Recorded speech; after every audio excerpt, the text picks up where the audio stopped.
সুপ্রভাত বন্ধুরা, সবাই কেমন আছো? রিনাজ ব্লগে আরও একটা মিনি ব্লগে তোমাদের স্বাগত জানাই। তো এখনও স্নান হয়নি। স্নান করার আগে এখানে কাপড় জামাগুলো কেচে দিয়েছিল আমাদের কাজের দিদি, তো সেগুলো আমি উপরে মেলতে চলে এসেছি। আর এদিকে দেখো, মুখটা আমার বানপাস হয়ে আছে। তার কারণ আমি বলছি, আজকে হচ্ছে আমার জন্মদিন।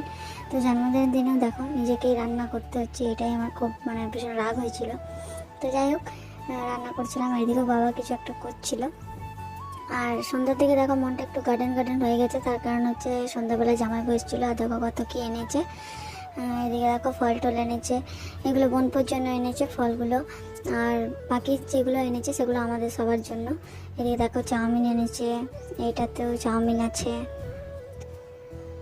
আর এটাতে আছে কেক, আর এটাতে আছে পেস্ট্রি। চলো দেখাচ্ছি খুলে। এই যে দেখো পেস্ট্রিটা, আর এই প্যাকেটে আছে মিষ্টি। মিষ্টি দু রকম আছে, এটা আছে সবার জন্য, আর এই ছোট প্যাকেটটা আছে আমার বোনপোর জন্য।